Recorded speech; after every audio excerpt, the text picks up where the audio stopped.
55 ans, je suis originaire de Bretagne et je suis professeur de sciences politiques à l'Université du Luxembourg et titulaire de la chaire de recherche en études parlementaires du Parlement luxembourgeois.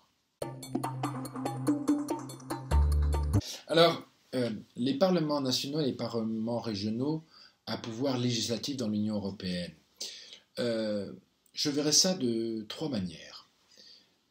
Premièrement, ça c'est un fait institutionnel et un fait politique, jusqu'au milieu des années 90, les parlements nationaux étaient de plus en plus en retrait vis-à-vis du processus décisionnel européen. Pour deux raisons principales. D'abord, la plupart des parlements nationaux sont dans un système de parlementarisme rationalisé, c'est-à-dire c'est le gouvernement qui domine le système et qui est l'acteur principal de la politique européenne dans son système politique national. Et puis, deuxièmement, aussi par la logique du développement de la construction européenne qui, bien entendu, tentait dans les 40 premières années de renforcer le centre, de développer le centre, en attribuant et en renforçant la Cour de justice, la Commission, voire même le Parlement européen. Donc jusqu'au milieu des années 90, les parlements nationaux sont en retrait, sont des spectateurs, et même, on peut dire qu'ils peuvent, non pas disparaître, mais peut être effacés progressivement du système décisionnel. Progressivement, les traités de l'Union européenne ont donc permis le traité de Maastricht, les protocoles, les déclarations, etc., ont permis d'accroître ou de mieux prendre en considération les parlements nationaux et les parlements régionaux à pouvoir législatif. Et ce qui est intéressant, c'est que les parlements nationaux, et surtout les régionaux à pouvoir législatif, se sont saisis des traités. C'est-à-dire, on dit, ah ben, ils nous donnent l'opportunité, eh bien, on prend au sérieux notre rôle. Et forcément, les études académiques ont suivi aussi, puisqu'on a vu qu'il se passait quelque chose. Alors ça, c'est valable pendant toute la période des années 90 après le traité de Maastricht, avec Amsterdam. Il y a tout un débat, des organismes secrets, par exemple au niveau des parlements à pouvoir législatif régionaux, il y a ce qu'on appelle la CARL, qui regroupe les assemblées régionales type Bavière, Catalogne, Galice, Écosse, Flandre, etc., et que sais-je encore, plus d'autres organisations qui se sont plus spécialisées, mais la CARL est la plus connue, qui désormais produit des documents très intégration, des déclarations, et pas simplement sur le fonctionnement institutionnel de l'Union européenne, sur les politiques du transport, sur les politiques de l'environnement, sur les politiques spatiales, sur tout ce que l'Union européenne a acquis dans les années 80, 90 et dans les années 2000. Après ce passage-là, il y a un troisième moment, c'est bien entendu la Convention sur l'avenir de l'Europe en 2002-2003. Et là, on voit à la fois des progrès et à la fois des arrêts des parlements nationaux et régionaux dans le processus de décision de l'Union européenne. Pourquoi des progrès? D'abord, pour la première fois, dans la réforme des traités de l'Union européenne, on associe des délégations de parlements nationaux. On crée un comité pour les pouvoirs des parlements nationaux dans les traités européens. On crée aussi un comité de réflexion sur le contrôle de subsidiarité et de proportionnalité. Donc, tout ceci accroît la visibilité, l'intérêt des parlementaires et la prise au sérieux par les institutions. Mais à côté de cela, on voit que dans cette Convention sur l'avenir de l'Europe, on a un drôle de jeu. C'est-à-dire que les institutions européennes, qui n'ont pas de lien direct avec les parlements nationaux et régionaux à pouvoir législatif, s'intéressent de plus en plus à eux, et inversement. Et les gouvernements nationaux, qui sont théoriquement responsables et constitutionnellement responsables devant leur Parlement, essayent de les repousser les plus loin de la politique européenne, avec l'aide plus ou moins du Parlement européen, qui lui-même est dans un processus croissant d'augmentation de ses pouvoirs par les traités, et qui ne souhaite pas, à tort ou à raison, de concurrence dans l'exercice du pouvoir législatif européen. Et puis, ça, c'est la troisième période. Et puis, vous avez la période post-Lisbonne avec le contrôle de subsidiarité. Et là, on voit que les parlements nationaux et les parlements régionaux à pouvoir législatif n'agissent pas de la même manière par rapport à la politique européenne, notamment à travers cet instrument-là, pour 2 ou 3 raisons principales. Premièrement, on oublie que les systèmes parlementaires des 28, même si le Royaume-Uni n'a pas, elle est toujours membre de l'Union européenne jusqu'à présent, des 28 n'ont pas du tout, ne sont pas du tout de même nature et de même ampleur, et les parlements n'exercent pas les mêmes pouvoirs il y a une diversité incroyable des systèmes parlementaires. Et dans la politique européenne, vous avez des parlements très décisionnaires, comme le parlement généralement scandinave, danois et finlandais par exemple. Vous avez des parlements qui ont un agenda européanisé, ce qu'on appelle les parlements européanisés, c'est-à-dire qu'ils ne sont pas tout à fait décisionnaires, mais très importants en amont ou en aval des décisions européennes, comme le Parlement allemand, par exemple, le Bundestag. Et puis, vous avez des parlements d'information ou vous avez des parlements de suggestion, c'est-à-dire qui ne reçoivent que de l'information, qui débattent de l'information, mais ils sont laissés de côté. C'est par exemple le cas du Parlement français, par exemple. Et puis, vous avez des parlements régionaux à pouvoir législatif qui n'ont pas les mêmes pouvoirs suivant les États membres de l'Union européenne.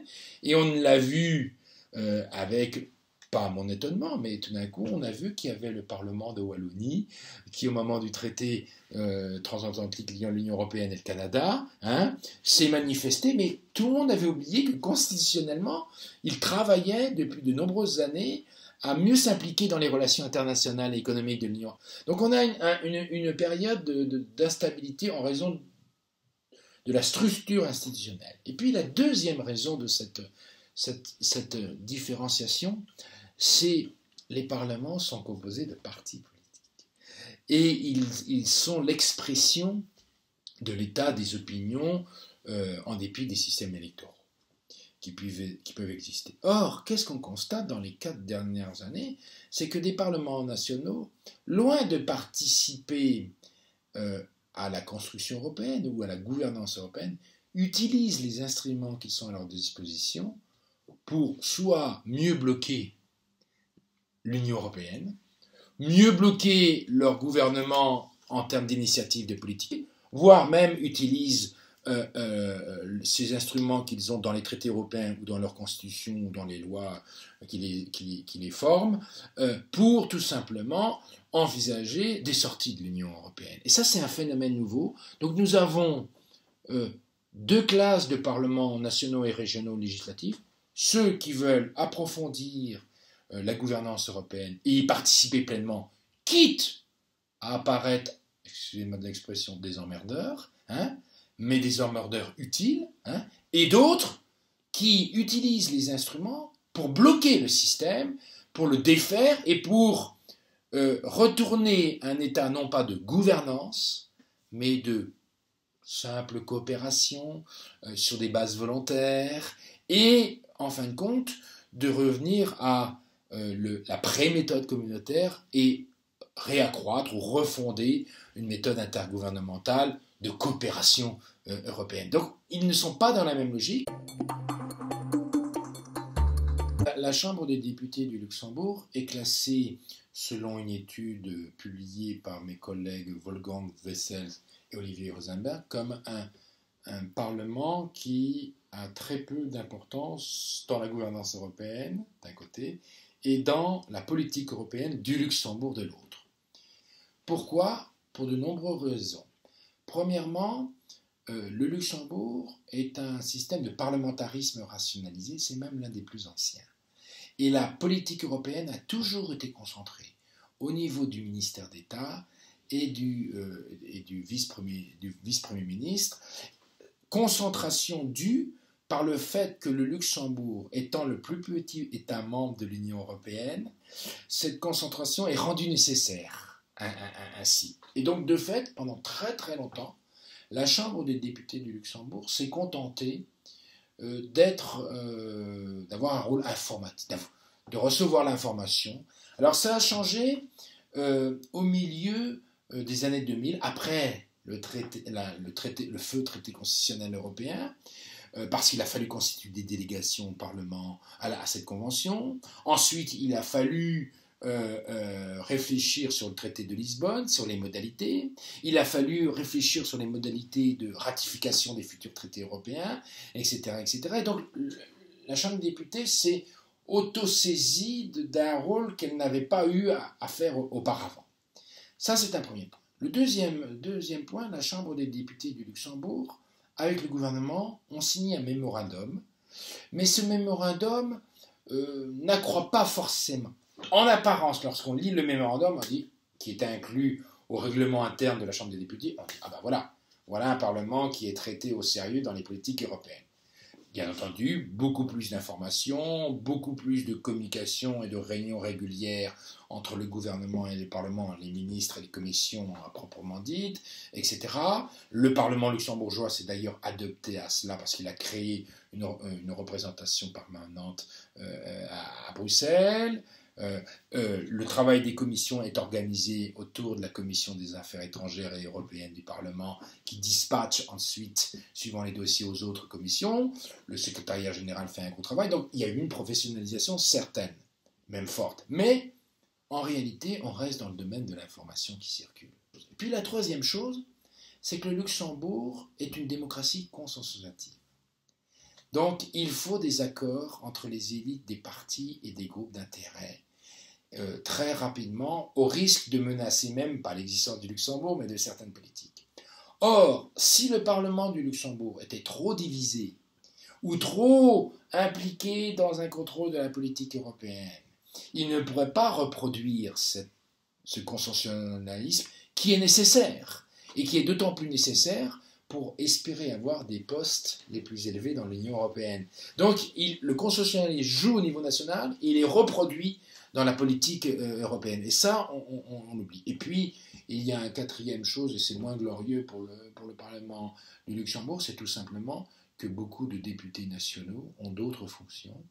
Ils sont bourgmestres, ils sont échevins, ils sont présidents de syndicats intercommunal, et que, en termes tout simplement de gains électoraux, ça ne sert pas à grand-chose de s'investir dans la politique européenne. Donc, les parlementaires luxembourgeois, structurellement, sont aussi distancés de la politique européenne, en dépit que c'est un pays europhile et partie prenante de la construction européenne, que peuvent être les députés français, que peuvent être, par exemple, aussi les députés autrichiens, ou voire même les députés scandinaves, mais pas pour les mêmes raisons.